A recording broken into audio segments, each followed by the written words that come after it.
Historia para quién. Historia para ti, para él, para ellos, para todas, para mis amigos, para todos, para redes sociales, para todo el mundo, para mis amigas, para mí, ¿no? Historia para quién. El sentido actual de la historia. ¿Quién escribe? ¿A quiénes les habla? ¿A ti? ¿A mí? ¿A todas y todos?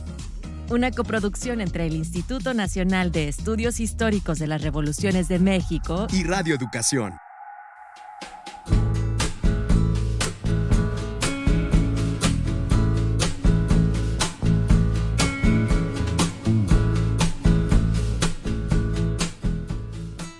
A lo largo de la historia, la cocina mexicana se ha forjado en el cruce de caminos, sabores y memorias. Detrás de cada platillo típico no solo hay una receta, sino también una historia de encuentros culturales, viajes transoceánicos y adaptaciones creativas que han marcado nuestra identidad. Desde el maíz, el chile y el frijol, base de la dieta mesoamericana, hasta la llegada del trigo, la caña de azúcar o el ganado traído de Europa, cada ingrediente nos habla de un intercambio constante. La cocina mexicana es, por tanto, un mosaico. Lo que hoy llamamos nuestros platillos tradicionales son el resultado de siglos de mestizaje, innovación y transmisión cultural. En este programa exploraremos esos orígenes. ¿Cómo llegaron hasta nosotros los ingredientes que hoy consideramos indispensables? ¿Qué tanto podemos hablar de lo original y qué tanto es producto de rutas comerciales y adaptaciones históricas? Pensaremos en lo que implica, en pleno siglo XXI, que un platillo como el chile en nogada, símbolo de nuestras fiestas patrias, llegue hasta nuestra mesa, con toda la cadena agrícola, económica y cultural que lo hace posible. Para ello, nos acompaña la historiadora Guadalupe Muro, especialista en historia social, género y vida cotidiana.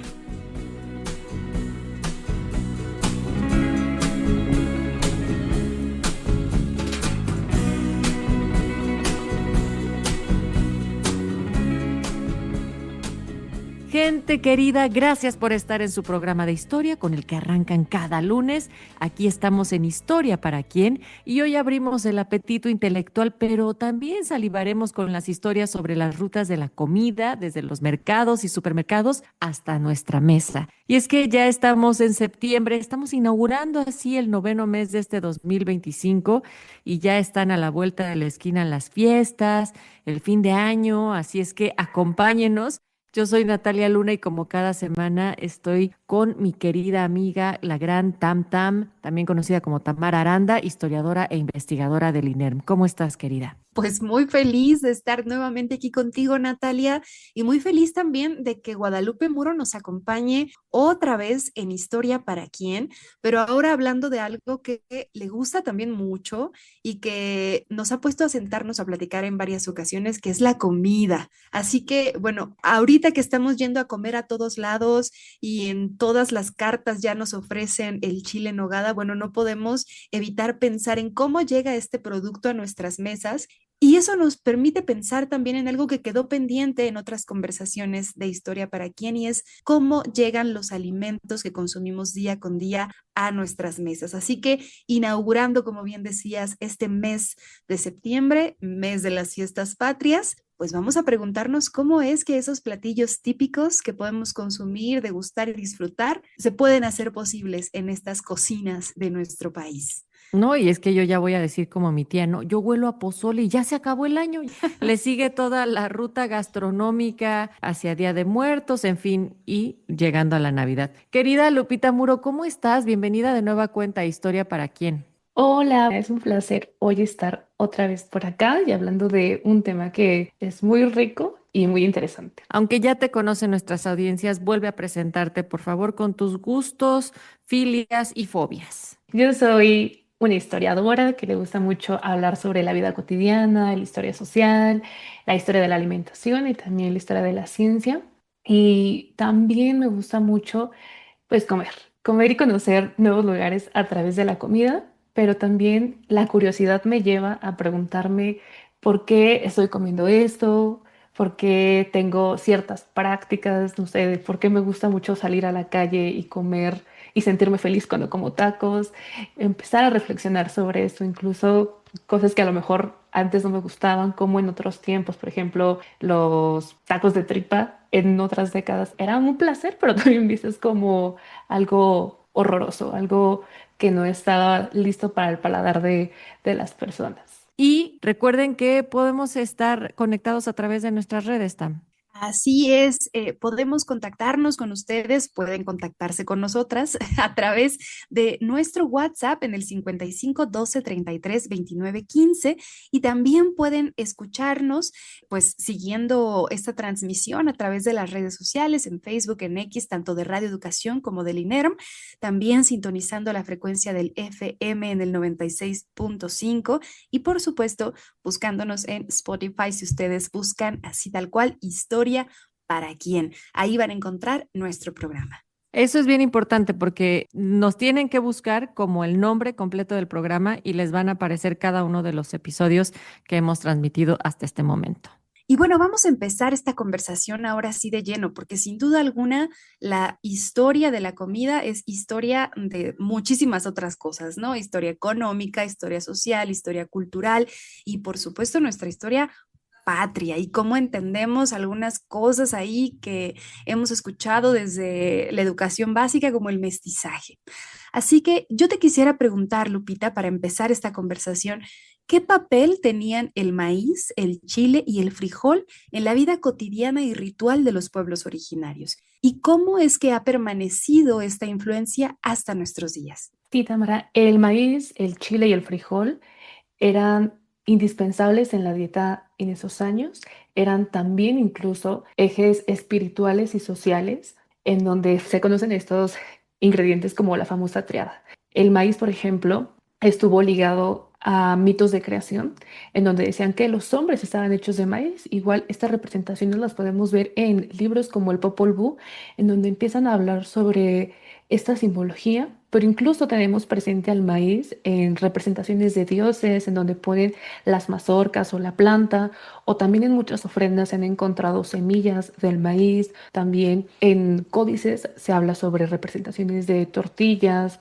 tamales, o también había ídolos que estaban hechos a base de masa y que estaba relacionado con cultos a la fertilidad y a la agricultura. También tenemos otro ingrediente básico que fue el frijol, en donde se encontraron también incluso en muchas tumbas estas semillas al lado de los maíces, porque en esos años era, incluso sigue siendo muy habitual este hábito de plantar cerca del maíz el frijol, porque pues le da a la tierra mayores nutrientes y la simbología que encontramos del frijol en esos años está marcado en códices, por ejemplo, el de la matrícula de los tributos, en donde se dice que el frijol también era un tipo de cambio en cierto momento y que también se trasladaban muchas cantidades de frijol a la capital mexica. Dentro de esta traída también se encuentra el chile, que el chile fue también uno de los ingredientes que tuvo mucha representación y se utilizaba como parte de un papel ritual y medicinal. Y yo me atrevería a también mencionar, aunque ya no es parte tan común de esta triada, la calabaza. La calabaza también fue un alimento que tuvo muchísima trascendencia en el aspecto ritual y medicinal, incluso en la elaboración de instrumentos como recipientes, jarrones, en donde era también habitual encontrarlo dentro de esta vida cotidiana. Hoy en día, estos alimentos se han diversificado y son parte indispensable de nuestro alimento. Creo que nosotros, bueno, se dice coloquialmente, ¿no? Que somos una cultura maicera y que nos gusta mucho el chile y los frijolitos. Creo que nadie puede decir, no, yo no he comido un taco de frijol con salsita. Creo que todos hemos hecho en algún momento esa preparación. Y ese tipo de alimentos siguen siendo base hoy elemental de nuestro país.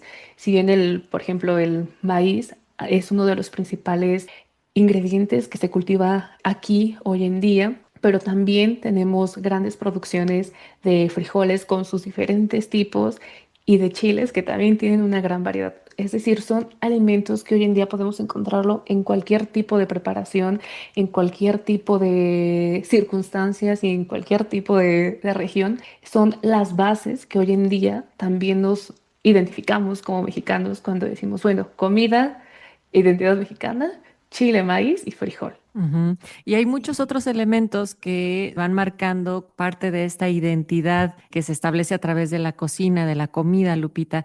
Pero ¿cómo se Ujú. transforma con la llegada de ingredientes europeos como el trigo, la caña de azúcar, el cerdo, la res, dentro de toda esta cocina mesoamericana?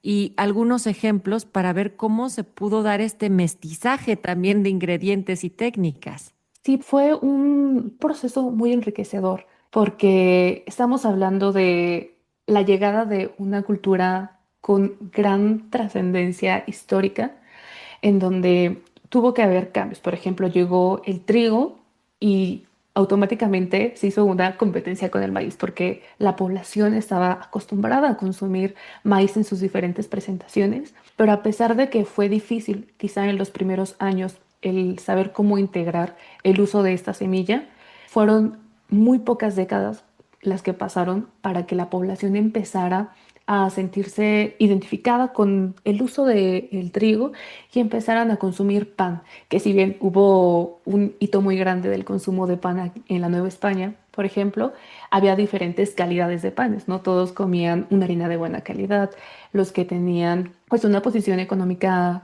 hablamos de virreyes, de personas que tenían la posibilidad de adquirir ese pan a grandes costos, pero también hablamos de la otra población que consumía panes de baja calidad, pero que también les permitían subsistir. También tenemos, por ejemplo, la carne de res y cerdo, que normalmente cuando nosotros hablamos de otras décadas pensamos que la gente no tenía quizá la oportunidad de comer ese tipo de alimentos, pero las fuentes y los estudios que se han hecho, por ejemplo, de la Nueva España, nos hablan que también había un hábito cultural y alimenticio en donde la gente comía carne de cerdo y creo que un ejemplo muy claro es el uso de la manteca de cerdo, que en esos años comienza a estar presente y se va a ir desarrollando y quizá hoy en día ha bajado un poco su uso dentro de la cocina mexicana. El uso de esta manteca era indispensable y por muchos años fue parte de esta identidad mexicana.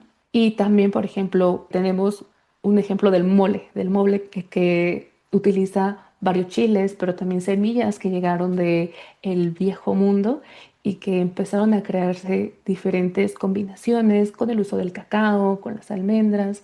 Y ahí creo que es un ejemplo muy claro de un mestizaje. También podemos hablar de la cochinita pibil, porque existe el uso de la carne de cerdo con ciertas semillas, pero también con la simbología que tiene la sociedad maya. También ya había mencionado el pan, pero creo que otro ejemplo muy claro son los buñuelos. Los buñuelos también hacen uso de este trigo y de la caña de azúcar y que se van a ir colocando dentro de las tradiciones religiosas de esos años y que hoy en día también persisten como un elemento importante de la identidad mexicana. Y no podemos olvidar que pues gran parte de este mestizaje que se da en lo que hoy es México, pues se dio durante el periodo colonial. Entonces me parece también muy bonitas estas referencias que tienen que ver con ese pasado novohispano, ¿no? Porque pues gran parte de lo que hoy conocemos como platillos típicos o muchos dulces que también consumimos o que ahora vamos a ver en las posadas, ¿no? De diciembre, pues justamente se crean en los espacios conventuales. Las monjas hicieron mucha de esta gastronomía muy rica que tenemos en México y bueno, también es imprescindible recordar que en estos procesos en lo que comemos, pues está gran parte de nuestra historia y de estos procesos que hemos vivido, ¿no? Entonces, es muy hermoso poder pensar que en cada bocado que damos, pues también estamos probando historia. Y bueno, Ujú. pues para conocer un poco más de todos estos procesos de mestizaje, de intercambio, les invitamos a que escuchen esta cápsula que hemos preparado. A las 6 a Guadalupe, por la calle de Cifuentes, llegaron el cura Hidalgo y su tropa de insurgentes.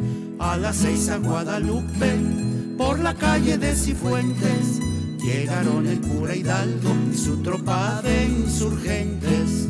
¿Qué harán esos gachupines, mercaderes y mineros, con Hidalgo y con Iriarte, que son hombres justicieros? Con Hidalgo y con Iriarte, que son hombres justicieros. Empieza septiembre y con él las comidas más sabrosas de todo el año. Así que en Historia para quién nos preguntamos algunas cosas.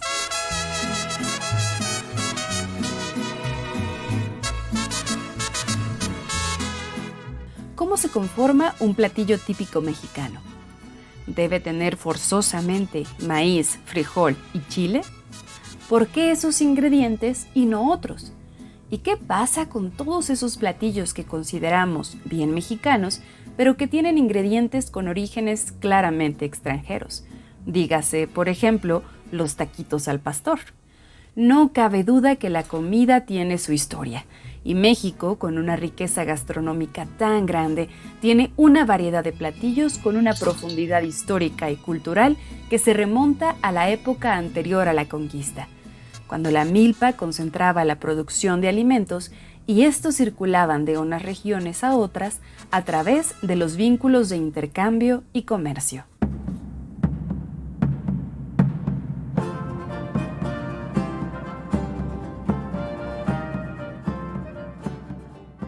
Posteriormente, con el establecimiento del régimen colonial, se introdujeron productos de muchas partes del mundo.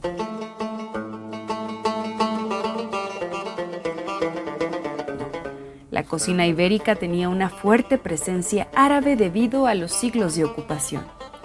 Que, por si no sabías, contexto, lo que conocemos como España fue conquistada por tropas musulmanas en el año 711, las cuales llamaron a los territorios conquistados Al-Ándalus hasta la toma del Califato de Granada por los Reyes Católicos en 1492.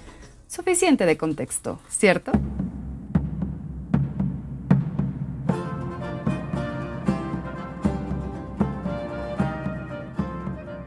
Además, el galeón de Manila traía especias, utensilios y técnicas de Asia, por lo que la gastronomía novohispana no hizo más que enriquecerse. De hecho, los grandes laboratorios donde las mujeres experimentaron con la cocina e incluso desarrollaron vínculos y generaron pensamientos fueron las cocinas de los conventos.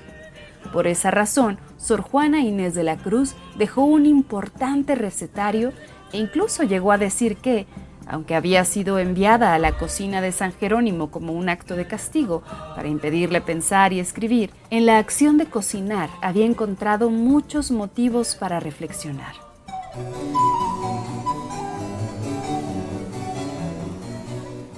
En respuesta a Sor Filotea, Sor Juana escribió: «Pues, ¿qué os pudiera contar, señora, de los secretos naturales que he descubierto estando guisando?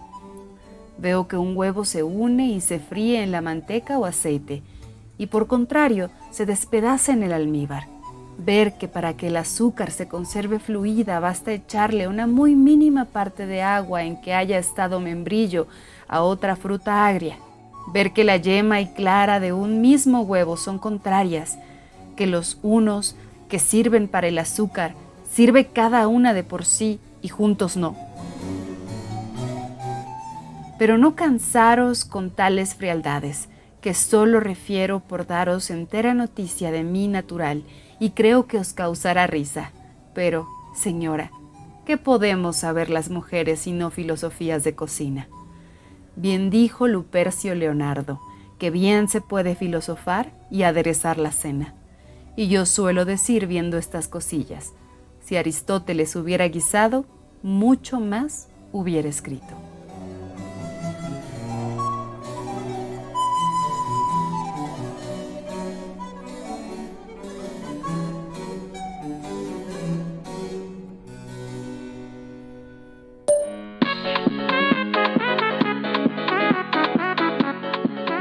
Si tienes una historia que compartirnos o te gustaría que abordemos alguna en especial, Graba un audio y envíalo vía WhatsApp. lo recibimos en el 5512-332915. Queremos escucharte.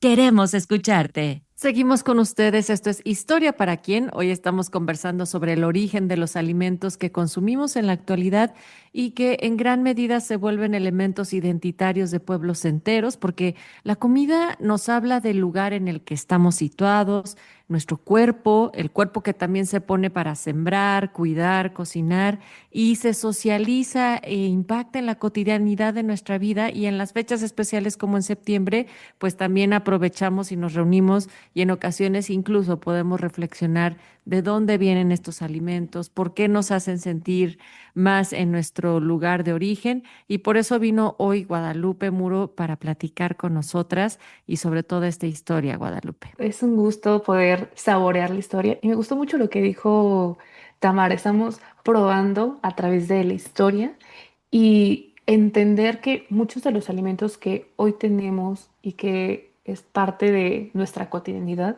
no aparecieron de la nada y tampoco han permanecido intactos, sino que se han ido reconstruyendo, construyendo a la par de los años y que esa reconstrucción nos va a estar hablando de muchos procesos históricos que podemos ir entendiendo a la par de que estamos probando la historia. Porque también nos lleva a romper esta idea de la historia como algo de grandes personajes. Nos recuerda que es algo cotidiano, que es algo con lo que convivimos todo el tiempo, ¿no? Y tener esa conciencia de la profundidad que tiene aquello con lo que convivimos de manera cotidiana, pues le da sin duda otra dimensión a lo que entendemos por historia. Y bueno, pensaba hace un ratito cómo es que esta triada sagrada de la milpa, ¿no? El frijol, el chile, el maíz, y como bien dices, Guadalupe, la calabaza también allí incluida como cuarto elemento indispensable, pues tenían que ver también con esas facilidades de tener acceso, ¿no? A estos productos en el contexto mesoamericano, que son productos que se dan muy bien en el centro del país, en el sur del país, de lo que hoy es México. Sin embargo, también pensaba en el norte, disculparán ustedes, ¿verdad? Pero yo tengo que posicionar aquí a mi territorio. Y bueno, allá en el noroeste hay una zona que es una zona volcánica que se llama el Pinacate y como dato muy interesante, pensando también en cómo es que la tierra ya da sus propias bondades y a partir de lo que la tierra nos da, nosotros nos adaptamos y a partir de esa adaptación pues está nuestra dieta.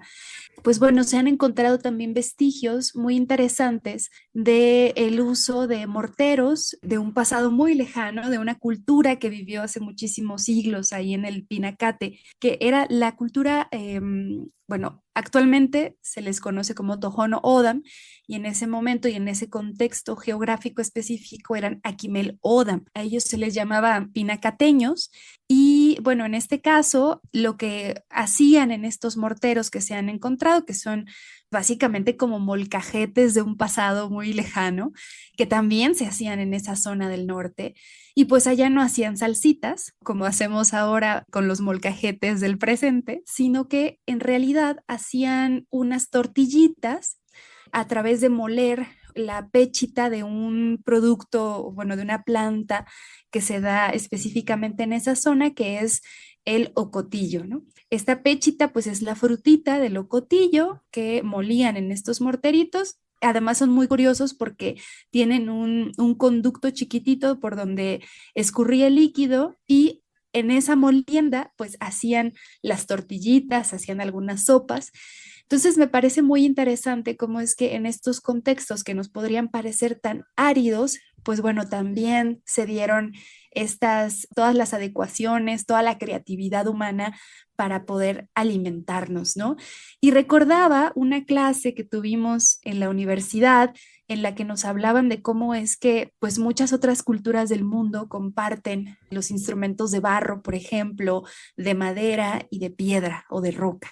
Y pues es justamente esto, ¿no? Es lo que se tiene a la mano y que todas las culturas se las han ingeniado para crear sus instrumentos de cocina y pues por alguna extraña coincidencia, muy hermosa coincidencia, pues hemos podido compartir algunos elementos y pienso que el molcajete es uno de esos elementos que compartimos el norte, el centro y el sur. Hablando de estas cosas que compartimos en todo el mundo, ¿qué redes comerciales, Lupita, hicieron posible que ciertos ingredientes se extendieran por todo el territorio novohispano. Ya ahora sí en este punto de intercambio, sin pensar en estas diferencias entre Mesoamérica, Aridoamérica. ¿De qué manera las cocinas regionales se diferenciaron y se enriquecieron además con estos intercambios? Hubo diferentes redes comerciales, las cuales fueron muy complejas, pero también fueron fundamentales en la vida cotidiana.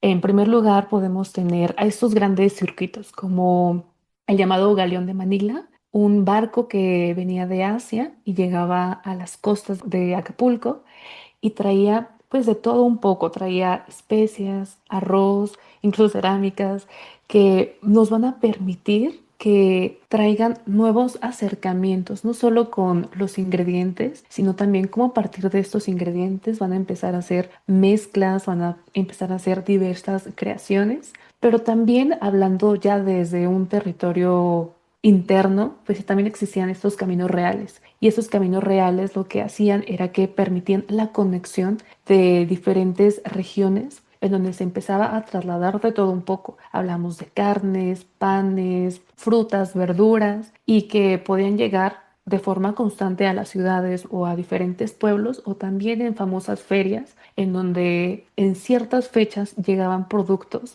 en donde normalmente no existían. Pero, por ejemplo, aquí a la Ciudad de México llegaba una enorme cantidad de alimentos. Primero de las zonas más cercanas, por ejemplo, de Xochimilco, traían verduras y frutas, las cuales llegaban, sí, a mercados, a tiendas, pero también a todas las calles posibles que existieran en la ciudad. Es decir, había un abasto que podía uno incluso realizar como estas rutas de comercio, estas redes, en donde con tan solo el hecho de caminar, de acuerdo a las crónicas y las investigaciones que se han hecho, podemos ver el gran abastecimiento que existía. Y también en estos años, por ejemplo, en los mercados locales podían recibir pescados de la costa de Veracruz, en donde llegaban de todo un poco pescados que finalmente sí correspondían a las costumbres de esta zona costera de Veracruz, pero gracias a la movilidad que tenían, aquí llegaba a la ciudad con sus curiosos procesos de conservación,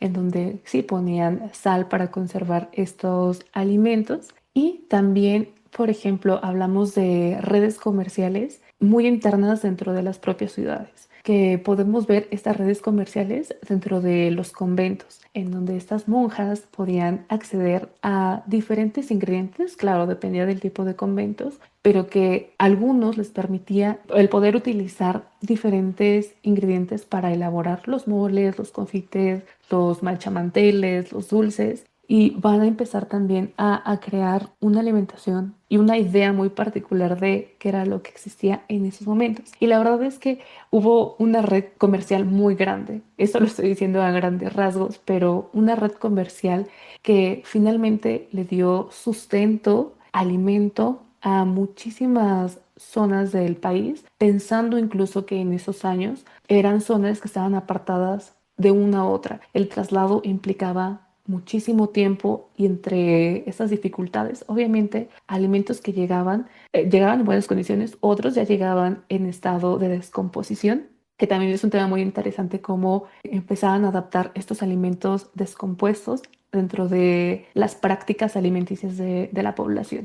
Pero bueno, son consecuencias de estas redes comerciales. Y hace unos momentos también mencionaste el papel tan importante de los conventos y las monjas en la recepción de todos estos ingredientes, especias, cerámica incluso y todos los utensilios para poder cocinar y en lo que lo transformaban, que son además la base de muchos de los alimentos que seguimos consumiendo, en particular en estas fechas patrias.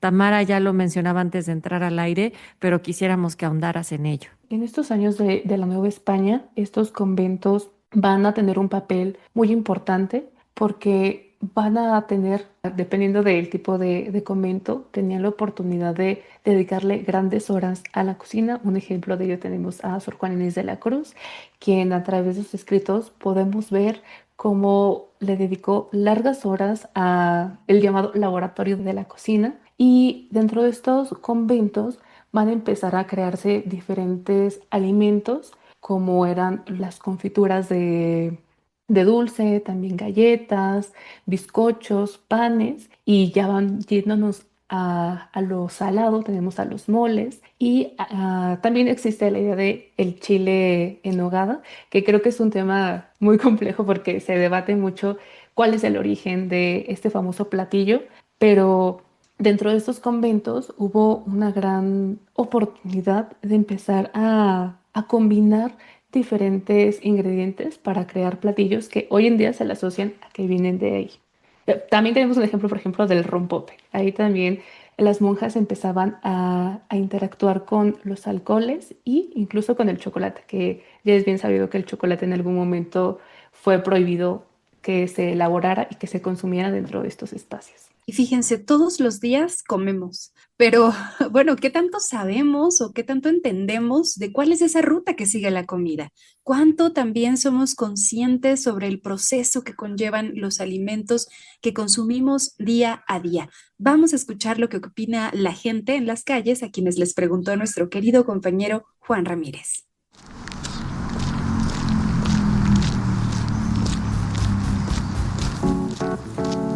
La historia también camina contigo. ¿Y tú qué opinas?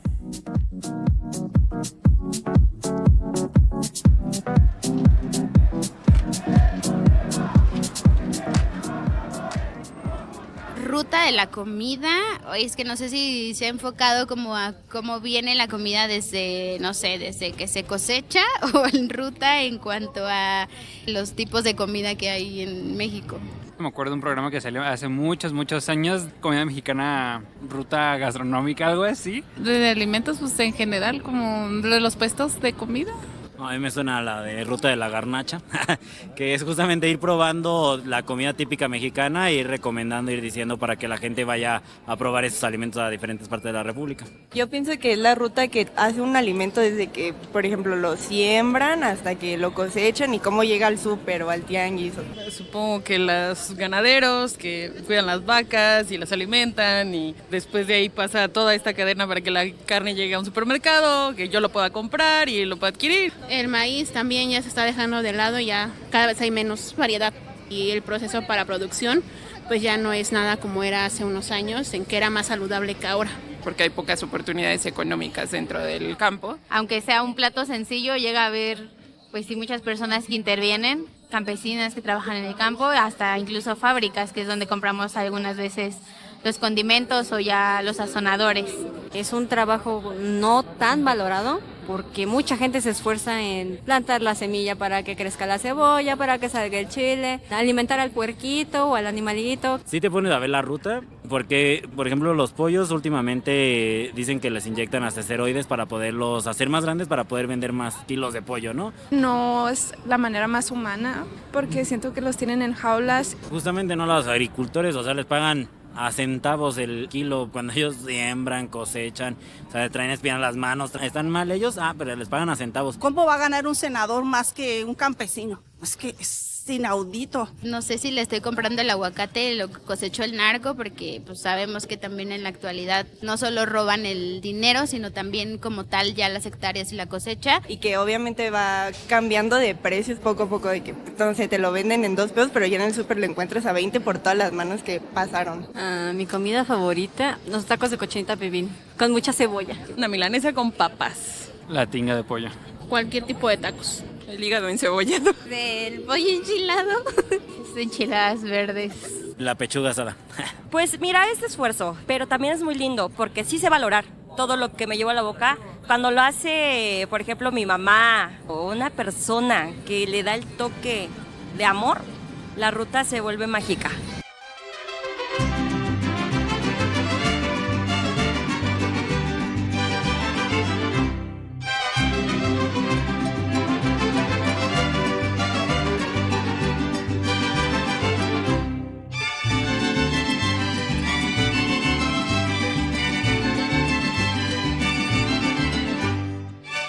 Estamos con ustedes en Historia para Quién. ¡Wow! Hemos escuchado estos sondeos tan interesantes que nos comparte Juan Ramírez sobre cómo la gente percibe las rutas de la comida desde el campo hasta su mesa y es muy interesante. Estamos con Lupita Muro el día de hoy, con Tamara Aranda, por supuesto, como siempre, platicando sobre este tema y yo les preguntaría qué impresiones les dejan estos testimonios. A mí me impactó saber que hay gente que sí lo está trazando desde el campo hasta la mesa, pero que también hay preocupación de los jóvenes sobre cómo el crimen organizado se ha involucrado también dentro de esta cadena. En fin, hay muchas reflexiones que compartir. Sí, a mí también me llama mucho la atención cómo es que cuando decimos ruta de la comida podemos pensar en tanto la cadena de producción desde el campo o la granja, el criadero, ¿no? Me llama la atención cómo también se posiciona el tema del maltrato a los animales en estos espacios de crianza y la matanza de los animales para el consumo de carne. Y también se puede ver desde, pues bueno, cómo nos van llegando, como lo habíamos hecho nosotras al inicio, ¿no? En estos procesos más bien históricos o de intercambio de regiones económicas a regiones económicas. Me parece muy interesante cómo nos permite hablar de tantos temas, plantearlo de esta manera y por eso nos gustaba pues colocarlo justo en este marco temporal, ¿no? De conmemoraciones, porque nos recuerdan precisamente los platillos típicos que hay todos estos elementos, tanto la cadena de producción como un trasfondo histórico cuando hablamos de ruta de la comida. Y Guadalupe, ¿qué nos puedes decir al respecto? Me parece muy interesante cómo tienen diferentes visiones de esta ruta y también nos hablan de una ruta compleja, porque muchos hablan de una ruta del sabor, ¿no? Una ruta callejera en donde saben a qué establecimientos ir, a buscar ciertas garnachas, ciertas comidas en tendencia, pero se localizan solo en un fragmento que ya sería la venta de los alimentos. Y otra parte de la población ya está hablando de la producción, ¿no? Desde la siembra, la cosecha. Pero ¿qué nos está mostrando eso? Que la ruta y las redes comerciales son tan complejas y tan largas que en automático podemos referir a un solo fragmento de esa cadena, pero que en realidad es una cadena muy compleja y que ahorita hemos estado hablando de la historia, por ejemplo, del abasto, pero a grandes rasgos y esto también nos deja la tarea de buscar las particularidades que tiene, porque también dentro de estas redes que existen razones por las cuales se han dado de esa forma. Ahorita me viene el caso de la Nueva España, en donde mucha cría de ganado se estaba produciendo en las zonas centrales de la Ciudad de México. Y empezaron a haber varias problemáticas porque primero estaba creciendo la población, segundo la gente se quejaba de que la presencia de estos animales estaba generando incomodidad porque olía feo, porque tenían sus desechos en la calle, y empezaron a generar ruido para que se desplazaran, pero también porque ya había problemas ambientales en el entorno, ya no había estos espacios que se les pudiera dar para que se alimentaran. Entonces, poco a poco, este proceso va a ir extendiéndose a las afueras. ¿Y esto qué va a implicar? Va a implicar que un ganado que se tenía de primera mano cerca de la ciudad, de la capital, empezara a desplazarse a las afueras y que esto implicara un mayor tiempo para adquirirlo, que también se perdiera esta cercanía, porque creo que cuando uno está muy presente en cómo se produce, tú eres el que cultiva los alimentos, tiene la posibilidad de ver, ¿no? Cuáles son los pasos en la producción, pero cuando ya se va alejando, pierdes la visión y una, te acostumbras y la otra, también dejas un poco de problematizar qué hay detrás. Pero también te generan problemas, porque si vienen estos años y que sigue estando muy presente en el siglo XIX, en el siglo XX, las personas empiezan a tener una ausencia en entender cómo se llevan los procesos alimentarios, desde la siembra hasta la preparación, y solo reciben ya el producto creado. Sí, justamente esta es una de las razones por las cuales pues hemos olvidado a los animales, ¿no? Y cuál es el trato que se les da en todos los espacios de crianza. que enfrentan, ¿no? Situaciones tan duras y que, bueno, es algo que tiene que ver con dónde se ubican, ¿no? Justamente, o sea, hablamos de zonas periféricas, hablamos también de lo que nos cuesta entender el costo. ¿Por qué el jitomate cuesta de repente más, ¿no? Que el aguacate está más caro o el limón está más caro, ¿no? O sea, no solamente son procesos de importación y exportación, ¿no? Estos grandes temas económicos, sino que también están los procesos cotidianos de la siembra y de lo que enfrentan las y los agricultores, ¿no? Ya lo mencionaban en el sondeo, el tema del crimen organizado, cómo ha impactado, ¿no? En la siembra de varios productos como el aguacate, el limón, también cómo es que, pues, se van dando otros procesos, ¿no? Cómo influyen, por ejemplo, los periodos de seca, los periodos de demasiadas lluvias, como lo que estamos viviendo ahora, ¿no? En la Ciudad de México, que tiene además una zona agrícola gigante, ¿no?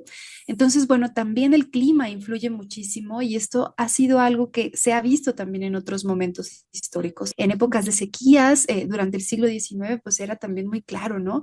Que se había impactado pues tanto el forraje para los animales como lo que se necesitaba para que la milpa y toda la cosecha se pudiera dar. De ahí que pues también hubiera un florecimiento ya en el siglo XX de pues todas estas ingenierías que se dedicaban a la agroindustria, ¿no? Y que México también desarrollara pues una muy buena ciencia al respecto, ¿no? Muy buenos ingenieros agrónomos, tanto en la Escuela Nacional de Agricultura, en Chapingo y en otras regiones del país. Eso también nos habla de otros momentos históricos y otros procesos que se han detonado a partir de la necesidad alimentaria, ¿no? Ujú. Y aunque hoy hemos también platicado sobre el rol de las rutas coloniales, como la del Galeón de Manila, y la incorporación de productos a la mesa mexicana, me gustaría situarnos ahora en el presente, Guadalupe. En la actualidad, ¿qué caminos están siguiendo los ingredientes para que podamos preparar un platillo típico, por así decirlo, entre comillas radiofónicas, porque estamos entendiendo que todo es producto de un mestizaje? ¿Y qué implica en términos de producción, comercio y trabajo colectivo que, por ejemplo, un chile en nogada llegue a nuestra mesa cada septiembre? Implica un arduo trabajo, muchísimo esfuerzo de no solo una persona, sino de miles de manos que están detrás de esta producción. Y por ejemplo, del caso del chile en nogada, pues siempre en nuestra mesa en septiembre está este platillo. Pero no solo hay que ver desde esa forma de la identidad, ¿no? De decir, aunque representa la independencia mexicana, sino justo todo este proceso de producción, comercio y trabajo, porque para empezar, los campesinos que siembran el chile poblano, pues están presentes en más de 3 estados del país, estamos hablando de Zacatecas, Jalisco, Guanajuato, y es un cultivo que va a requerir ciertas condiciones, Ujú. preparaciones de la tierra, esfuerzos, pero también está la producción de la granada en Morelos, Hidalgo, Oaxaca, también el de la manzana, que van a ser indispensables para la creación de este platillo, y también la participación de los nogaleros, quienes son las personas que producen la nuez. Normalmente están localizados en la parte norte del país, como en Chihuahua, y que todos ellos van a tener jornadas arduas de trabajo que no solo van a estar limitadas a un mes antes, a agosto, por ejemplo, sino que van a ser varios meses en donde van a estar preparando la tierra, la producción, el poder gestionar quiénes van a estar trabajando, quiénes, ya cuando llegan ahí, también el trato que se les va a dar a los campesinos y también para ellos qué significa tener quizá un trabajo constante durante ciertos meses y que después dejan de estar trabajando, y también ya cuando existe la producción y ya se puede ir a cosechar, también el tiempo y la fuerza que se le tiene que requerir a ese momento, que tienen que estar bajo el sol, estar cargando grandes cantidades de frutas, trasladarlas, y después de esto, que creo que ya va a depender también de ciertos tipos de producción, que va a ser a lo mejor un poco más local, productores que van a ir a mercados, tianguis, abastos a dar y promocionar estos servicios, pero también ya empresas más grandes que tienen muchos contactos con comerciantes de abasto, en donde ya la producción va a empezar a llegar a estos lugares. Es decir, en estos meses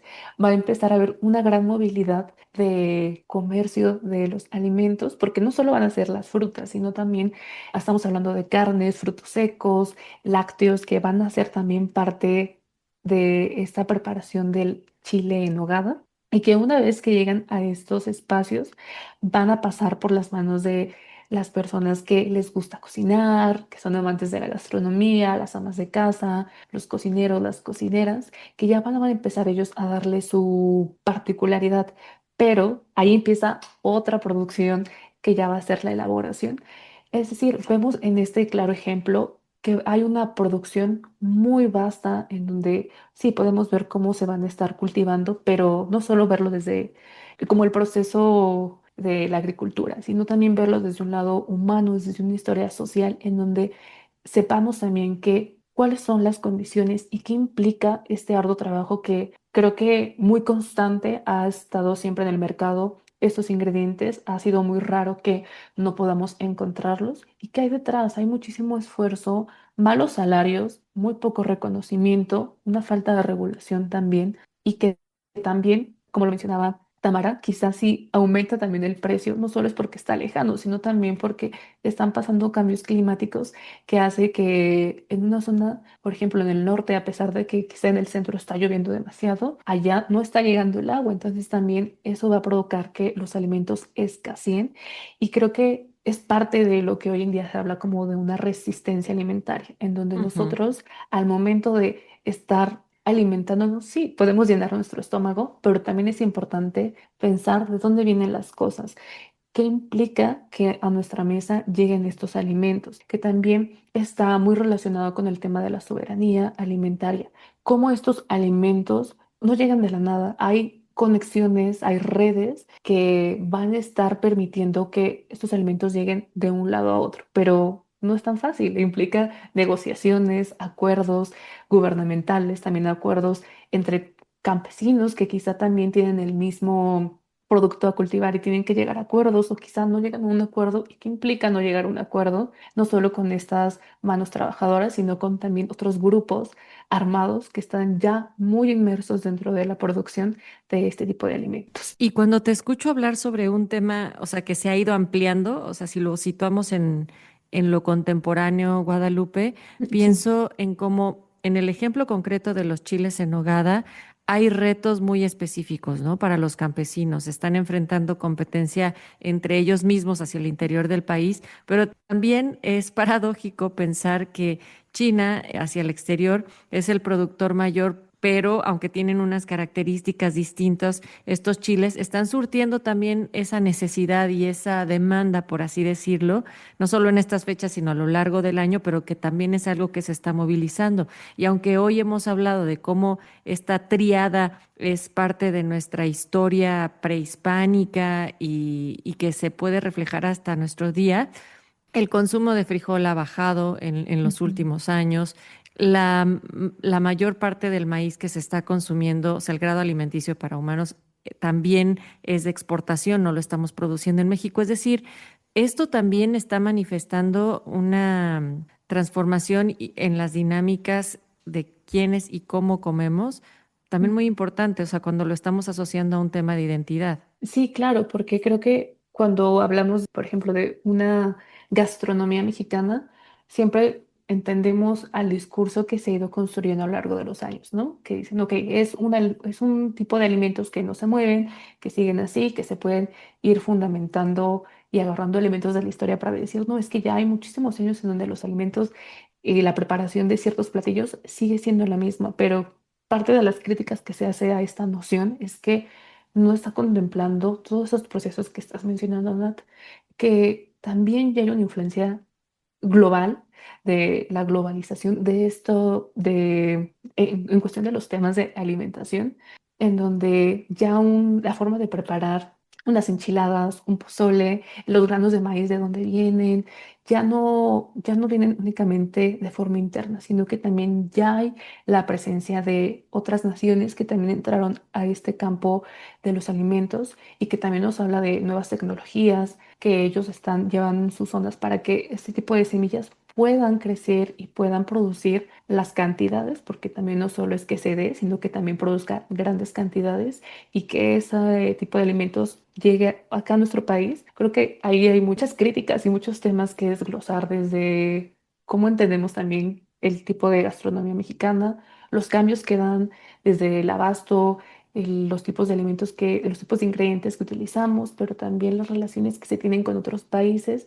La verdad es que es un tema muy complejo, pero también nos permite entender que estamos en constante cambio, estamos en constante cambio que se va adaptando a las necesidades que va teniendo el presente, que si bien podemos hablar desde una identidad nacional en donde se habla de la cocina mexicana, esta cocina mexicana también está hablando de versiones diferentes, de adaptaciones, de cambios que es importante traerlos a la mesa y empezar a debatirlos, conocer qué hay detrás de ellos. Bueno, y si alguien quiere también saber un poco más sobre pues esta polémica que existe, que ya nos adelantaba Guadalupe sobre la historia del chile en nogada, yo les recomiendo muchísimo que se acerquen a los contenidos de difusión que tienen las y los compañeros del claustro de Sor Juana, porque ellos hacen mucha investigación al respecto y precisamente pues han sacado muchas historias muy interesantes sobre la historia de la comida conventual, y uno de los textos más interesantes a mi parecer pues ha sido justamente esta historia del chile en nogada y cómo es que pues se cree, ¿no? Y se ha compartido este rumor de que fue en realidad para una celebración que se le hizo o para un recibimiento que se le hizo a Iturbide, ¿no? Entre las muchas historias que giran en torno a este platillo, y que es por eso que lleva los tres colores de la bandera, ¿no? El verde, el blanco y el rojo, que de hecho, pues existe un documento que está resguardado en el Archivo Histórico Militar de México de la Secretaría de la Defensa Nacional, donde se establece que fue Agustín de Iturbide quien pues fijó estos tres colores de la bandera después de la independencia. Y pues como dato interesante es que los tres significados originales de estos tres colores, pues bueno, son el verde, la esperanza, creo que se dice por ahí, ¿no? El verde es la independencia, el blanco es la religión católica, que fue la primera religión oficial en México, y el rojo, pues es la patria, ¿no? Pero bueno, esos son los tres colores primarios, originarios de nuestro país, también del chile en nogada, y bueno, ahí tienen una de las polémicas iniciales que tienen que ver con nuestra gastronomía. Yo yéndome a lo denso y tú, Tamara, así con un chismecito histórico increíble con respecto a este chile en nogada. Lupita, ¿podemos decir que nuestra cocina es también una forma de narrar la historia de México? ¿Y qué nos está enseñando la gastronomía sobre identidad, memoria y futuro? Claro que sí, la cocina mexicana es una forma de narrar nuestra historia. En cada platillo hay una huella, pero también hay una construcción que nos va a permitir entender ciertos procesos históricos, sociales, culturales y políticos. Cuando pensamos en el pozole, lo remitimos a los tiempos mesoamericanos, al pan de muerto. También nos está hablando de esta fusión entre la fusión entre el mestizaje, entre la visión indígena, la religiosidad católica, o incluso el tema de los tacos al pastor, ¿no? Que nos hablan sobre las migraciones libanesas, pero también cómo se fue adaptando a las nuevas necesidades que habían en los espacios urbanos. Y, por ejemplo, en esa forma de conectar el tema de la identidad, la memoria y el futuro, a mí me parece muy interesante cómo en el México revolucionario el tema de la cocina empezó a tomar un punto central dentro de sus reflexiones sobre sus discursos de vamos a crear lo mexicano. Y dijeron, ok, el tema de la cocina mexicana va a entrar aquí. Y que si bien no fue que surgiera de la nada, ya a lo largo del siglo XIX, como bien lo mencionó Tam, ya a partir de la independencia empezaron como a ver esos pequeños destellos en donde decían, tenemos que buscar elementos que nos unan como nación, y la comida fue uno de ellos. Si bien no se concretó como tal, ya en estos años empezó a crearse una idea de qué era lo mexicano. Y por ejemplo, una persona que siempre me gusta mucho hablar de ella es Josefina Velázquez de León, una escritora y cocinera que ella empezó a recopilar diferentes recetas. Ella iba a diferentes estados del país, iba y hacía tipo entrevistas, era más como una práctica antropológica, etnográfica, y se acercaba con cocineras, les preguntaba qué recetas hacían en esa zona, qué ingredientes necesitaban, y después se sentaba y empezaba a crear este tipo de recetarios en donde Hablamos de 1950, en esa década donde ella empezó a crear una gran producción de recetarios regionales y a ella le debemos esta idea de cocina regional, esta construcción en donde dice, ok, en cada zona hay un platillo en particular, pero hay elementos, ingredientes que los unen en una propia identidad nacional. Y a partir de este tipo de producciones de recetarios, se va a ir construyendo y se va a ir renovando con cada año la idea de una identidad mexicana a través de la comida, porque también creo que un tema que muchas veces ha sido muy polémico es el tema de cómo se ha adaptado el caso del sushi en México, cómo ya hay elaboraciones que dicen, ok, hay el sushi con jalapeño y no es lo tradicional, ¿no? Pero acá en México ya es parte de una identidad, de una memoria para las personas que viven en las regiones del norte. Y así es como podemos ir entrelazando, cómo a partir del tema de la identidad, la memoria, van a irse creando nuevas narraciones que plantan hoy nuestro presente, pero también nos están hablando de muchos cambios en el futuro, aplicando la frase dime quién eres y te diré qué comes. Eso, Lupita, con eso nos vamos a despedir porque tenemos que hacer un programa número 2 sobre cocina, sobre historia. Y si te parece, pues aquí estarán siempre los micrófonos abiertos para ti. Muchísimas gracias, es un placer y sí se quedaron muchas cosas ahí sin terminar, pero ya les dimos un breve repaso sobre el tema de la cocina mexicana. Tam, nos despedimos. Sí, hombre, hay que hacer uno solo sobre esta mujer maravillosa que creó la cocina regional, que hizo este gran trabajo de recopilación. Y nos despedimos con Lila Downs, La cumbia del mole, una de las piezas más representativas de cómo la música puede transmitir la riqueza cultural y culinaria de México. Cuentan que en Oaxaca se toma el mezcal con café. Cuentan que en Oaxaca se toma el mezcal con café. Dicen que la hierba le cura la mala fe.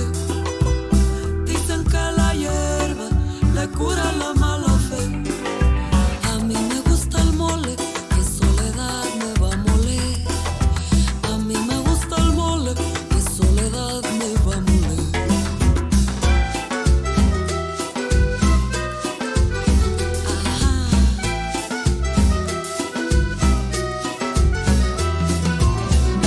Mi querida soledad me va a guisar un molito por el cielo de Monterrey.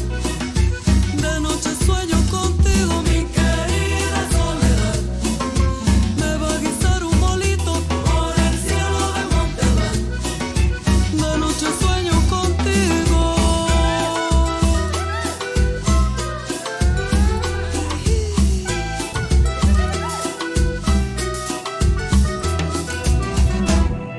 Se muele con cacahuate, se muele también el pan.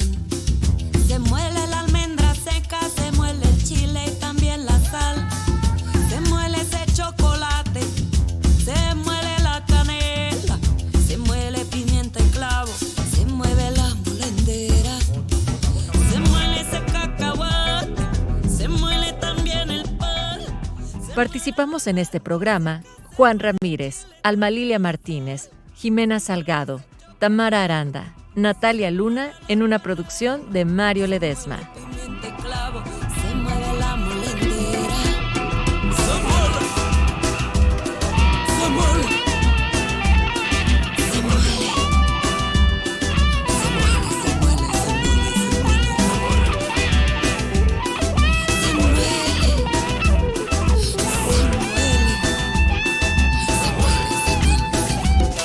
Se mueve ese chocolate, se mueve también el pan. Se muele la almendra seca, se muele el chile y también la sal. Se muele ese chocolate, se muele la canela, se muele pimienta y clavo, se mueve la molendera, se mueve la molendera, se mueve la molendera.